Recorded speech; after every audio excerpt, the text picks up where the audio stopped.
Elon and Twitter continue making headlines, this time for not great reasons, as Twitter and Elon are being sued. They're being sued from their own employees, as from this right here, talking about Elon Musk and Twitter being sued. Twitter workers planned to strike last month, and one of the leaders of the effort was terminated in retaliation. A worker has claimed in a new labor board case against Elon Musk and Twitter. So, obviously, that's not the best news for Twitter, not a great look, and not the headlines they want to be making.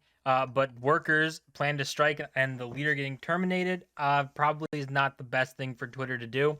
And it's not the only trouble that Twitter is even in through legal stuff and suing, because Twitter's also getting sued here from a group of laid off workers for a bunch of different things. And it's obviously going to take up a lot of time for Elon Musk to deal with all this stuff, as well as Twitter in lots of trouble. So it doesn't make a great look for Twitter. Like, this is a different group of former Twitter employees announced legal action against Elon Musk on Monday after the company's new CEO laid off half the company's workforce last month, saying that I'm here today because Twitter has been trying to maneuver out of owing all of us the full severance that was promised to us prior to the acquisition. So now seems to be another lawsuit from Twitter. You have this one where the workers who were supposed to go on strike were fired in retaliation. So that's one lawsuit. And it seems like there's a second one for the severance packages that Elon Musk was handing out, because originally they were supposed to do one thing before the acquisition, and now they're doing a full another thing. And the second cuts of layoffs, I think, was even less severance than what was before, but it was more than like the normal or whatever amount was supposed to be. So it's kind of a weird situation. And this quote here shows maybe how of a weird situation it really is, saying before Elon, Twitter promised workers who stayed during the turmoil that they would get the same severance benefits that workers got before Elon. After he came in, he violated that. Now, for this, I'm not sure if you have like a huge case on that, because if Twitter promised something, if previous ownership promised something and then new ownership said, no, we're not doing that, you really can't do anything. You should get a contract or something in place, not a promise. Because obviously, if someone says, I promise Twitter will do this under their ownership, maybe they were going to do it. But if new ownership comes in, they don't have to honor that because they're not legally required to. So you probably shouldn't just make promises or hold promises and think that they're 100% bulletproof and you're guaranteed to get whatever it is. And also with the cuts, you had Elon Musk in his first company-wide email. Musk explained the massive cutback, saying it's an effort to put Twitter on a healthy path. The way Elon Musk executed the layoffs was really inhumane. Now, firing people is never going to be a good thing or, celebrated or can be done in a right way, because whoever's getting fired is always going to feel like something wrong's happening, because it sucks to get fired and it sucks to lose your job. But you're saying Elon Musk the way he did it was inhumane. Maybe you could make an argument for that because of how he's dealing with like severance stuff and giving like ultimatums, like the midnight email where he said you got to answer this in a few hours to decide to stay on Twitter 2.0 or stay on or get laid off or get fired or leave the company. So that could be a little weird, giving people like 6 hours to make up your decision on an email you sent out at midnight. It's not a great thing to do. You should probably give a little bit more time, maybe a few days, maybe send the email at a reasonable time.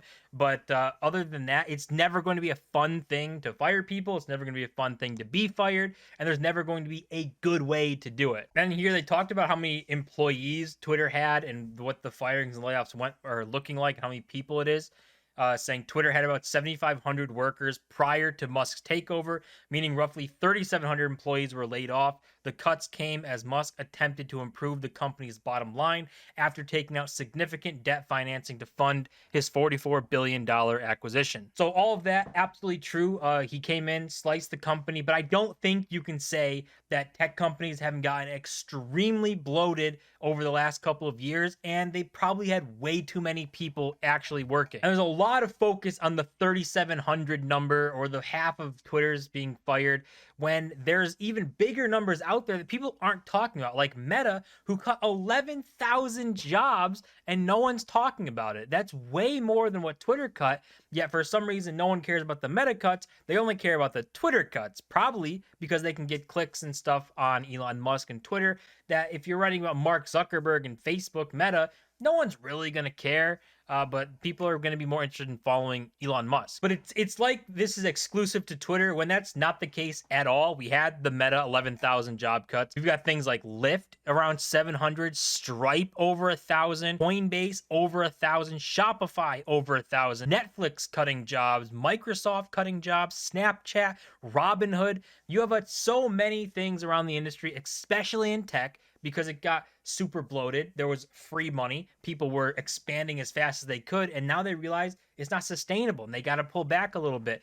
So it's not an issue only with Twitter. It's an issue with the entire economy. And it's weird that the way people are covering it is this is Twitter, look how bad it is, when it's everything is really bad. It's not only Twitter. So the whole vacuum thing, it really doesn't work here. Now you can absolutely talk about the way he's doing it and have a debate about that, if it's the right way to do it or the wrong way, or what would be better, or if the severance stuff is actually good, or if he's offering the right things. But you can't really say he shouldn't fire anyone, because one, Twitter wasn't profitable to begin with, and him putting the debt on there didn't make it any better. And two, the entire economy is absolutely not great, and the big companies, the massive companies like Google, Microsoft, Facebook, they're even laying people off, and that's obviously means that the strongest guys are doing it. The ones who aren't making money, they're definitely going to have to do it. And then they leave off with these quotes saying, I have a message for Elon and all of those who helped him in this. Workers are not dirt. Twitter tricked most of its workers into giving up their rights in their onboarding documents, where they had to sign arbitration agreements. So we are hitting Twitter and Elon with every applicable claim. So I don't know, maybe they have a case, maybe they've got something going on here, but if you sign something in a contract, maybe you can find a way around it. But if you gave up your rights, if you did it in a really malicious way, trying to hide things so that you would sign something and unknowingly do it, maybe you got a case there. But I don't know if Elon Musk is doing that.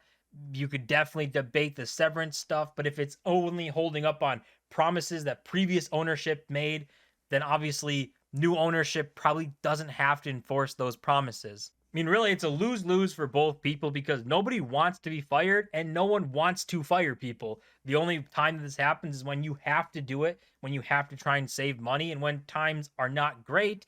And that just unfortunately seems to be where we are right now. So we'll see how Twitter handles it. They seem to have two lawsuits. I think these are two different things because they're two different subjects. One on like severance and Twitter firing people, and then another on Twitter still firing people, but out of protest and like retaliation for that, which is probably not the best thing or response Twitter could have had. But Twitter, Elon, find themselves in the headlines yet again for, not the best reasons. Probably don't want to be in the headlines for this, but that's going to do it for this video. As always, I'm going to smash the like button and subscribe. And there to 1,000 subscribers. I'll see you guys in my next